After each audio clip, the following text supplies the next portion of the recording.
আমরা জেনারেল সমীকরণটা দেখব।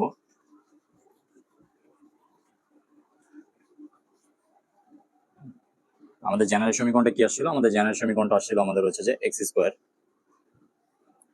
আমাদের জেনারেল সমীকরণটা আসবে কি, আমাদের যে সমীকরণটা আমরা পাইলাম সেটা হচ্ছে যে কি, আমরা জেনারেল সমীকরণটা আমরা যেটা পাইছি সেটা হচ্ছে x square y square plus হচ্ছে 2gx প্লাস হচ্ছে 2fy প্লাস হচ্ছে c ইকুয়াল টু হচ্ছে 0। X square y square 2gx plus 2fy plus c equal to 0, এটা হচ্ছে আমাদের জেনারেল সমীকরণ। এই জেনারেল সমীকরণে আমরা যে কেন্দ্র পাইছি সেই কেন্দ্রটা হচ্ছে যে আমাদের কি কেন্দ্র, আমাদের কেন্দ্র হচ্ছে যে মাইনাস জি মাইনাস এফ। আর ব্যাসার্ধটা কি ছিল? আমাদের ব্যাসার্ধটা ছিল হচ্ছে যে আর ইকুয়াল টু হচ্ছে root G square F square minus C. Actually আমরা যে জিনিসটা পাইছিলাম সেটা হচ্ছে যে H equal to minus G পাইছি, আর হচ্ছে যে কে ইকুয়াল টু আমরা কি পাইছি? মাইনাস এফ পাইছি। দেন হচ্ছে আমাদের আর ইকুয়াল টু যেটা আসছিল সেটা হচ্ছে আমাদের এইচ স্কোয়ার দেন কে স্কোয়ার মাইনাস সি। আমরা চাইলে এখানে রিপ্লেস করে দিলে আমরা এই জিনিসটাই পাবো। ঠিক আছে, এই জিনিসটাই লেখা হয়েছে। তুমি চাইলে এটাও লিখতে পারো বা এটাও লেখা যায়। ঠিক আছে, সেক্ষেত্রে হচ্ছে যে আমাদের কোনো চেঞ্জ আসবে না। ঠিক আছে, কারণ যেহেতু হচ্ছে যে স্কোয়ার আছে সেক্ষেত্রে হচ্ছে মাইনাসটা ভ্যারি করবে না। ঠিক আছে, তো আমরা এখন হচ্ছে যে কি, আমরা বৃত্তের কিছু কন্ডিশন দেখবো। কন্ডিশন গুলো কি? যেমন হচ্ছে যে আমরা যে জিনিসটা জানতাম, আমরা শুরুতে যে জিনিসটা জানতাম সেটা হচ্ছে যে কি, আমাদের যে হচ্ছে যে আমরা জানতাম যে জিনিসটা, যে আমাদের একটা সমীকরণ দেওয়া ছিল, যে সমীকরণের ভিতরে কি হচ্ছে, এই যেমন হচ্ছে আমাদের যে আদর্শ সমীকরণটা দেওয়া ছিল, যেটার ভিতরে হচ্ছে আমাদের বৃত্ত, সরল রেখা, অধিবৃত্ত, উপবৃত্ত সবকিছু হচ্ছে যে আমাদের ইনক্লুডেড করা। যেমন হচ্ছে x square b y square plus হচ্ছে যে আমাদের 2hxy, দেন হচ্ছে 2gx প্লাস হচ্ছে 2fy plus c equal to হচ্ছে 0।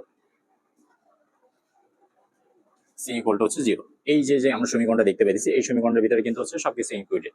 যেমন হচ্ছে যে বৃত্ত আছে, সরলরেখা আছে, উপবৃত্ত আছে, অধিবৃত্ত আছে, দেন হচ্ছে যে আমাদের লাইন আছে, সবকিছু এখানে অন্তর্ভুক্ত। তো আমাদের দরকার কি? আমাদের দরকার হচ্ছে যে আমাদের বৃত্তের সমীকরণ। যেহেতু আমরা বৃত্ত পড়তে সেক্ষেত্রে হচ্ছে আমাদের বৃত্ত জানা দরকার। সেক্ষেত্রে বৃত্ত যেহেতু জানা দরকার, তাহলে আমাদের বৃত্তের সমীকরণটা হইতে হইলে, এই সমীকরণটাকে বৃত্তের সমীকরণ বানাইতে হইলে অবশ্যই আমাদের ফার্স্ট কন্ডিশন যেটা হইতে হবে সেটা হচ্ছে যে এক্স স্কোয়ার ও ওয়াই স্কোয়ারের সহগ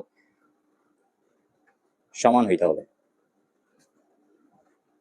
এটা হচ্ছে আমাদের ফার্স্ট কন্ডিশন। আর সেকেন্ড কন্ডিশন কি হইতে হবে? সেকেন্ড কন্ডিশন অবশ্যই মাথায় রাখতে হবে। সেকেন্ড কন্ডিশন হচ্ছে যে এক্স ও ওয়াই এর সহগ শূন্য হইতে হবে।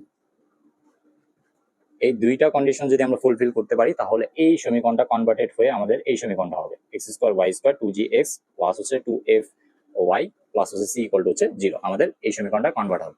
ঠিক আছে, এখন হচ্ছে যে আমরা যদি হচ্ছে যে আমাদের এই সমীকরণটা কনভার্ট হয় তাহলে আমরা এই সমীকরণ থেকে, মানে এই সমীকরণটা আমরা জেনারেল সমীকরণ যেটা পাইছি কোনটা, এই যে x square y square 2gx plus 2fy plus c equal to 0, এই যে আমরা যে জেনারেল সমীকরণটা পাইছি, এই জেনারেল সমীকরণটা আমরা কখন ইউজ করবো? সবসময় মাথায় রাখতে হবে প্রশ্নের ভিতরে যদি আমাদের এখানে আননোন কয়টা, আমাদের আননোন হচ্ছে জি এফ সি, তাহলে কিন্তু হচ্ছে আমাদের এই তিনটা আননোনের ভ্যালু যদি আমরা কোনোভাবে পেয়ে যাই তাহলে কিন্তু আমাদের বৃত্তের সমীকরণ নির্ণয় করা হয়ে গেছে। তো আমাদের ম্যাক্সিমাম প্রশ্ন হচ্ছে যে বৃত্তের সমীকরণ নির্ণয় করতে বলে, সেক্ষেত্রে অবশ্যই মাথায় রাখতে হবে যেহেতু আননোন আমাদের তিনটা, সেক্ষেত্রে আমাদের অবশ্যই হচ্ছে যে তিনটা সমীকরণ লাগবে বের করার জন্য। তাহলে তিনটা সমীকরণ বের করার জন্য অবশ্যই তুমি প্রশ্নে কি তিনটা হচ্ছে কন্ডিশন পাবো, এই তিনটা কন্ডিশন সলিউশন করলে হচ্ছে যে আমরা জি এফ সি এর ভ্যালু পাবো। তাহলে হচ্ছে যে আমরা হচ্ছে যে যখনই হচ্ছে যে আমরা কোনো প্রশ্নে যখন হচ্ছে বৃত্তের ব্যাসার্ধ অথবা কেন্দ্র দেওয়া থাকবে না, ঠিক আছে, সেক্ষেত্রে হচ্ছে যে আমরা কি চিন্তা করতে হবে? সেখানে চিন্তা করতে হবে যে আমাদের তিনটা কন্ডিশন আছে কিনা। যদি তিনটা কন্ডিশন থাকে, কন্ডিশন তিনটা সলিউশন করে আমরা হচ্ছে যে জি এফ সি এর ভ্যালু বের করবো, দেন হচ্ছে যে আমরা ওই জি এফ সি এর ভ্যালু এখানে ইনপুট দিয়ে দিলে আমরা হচ্ছে বৃত্তের সমীকরণ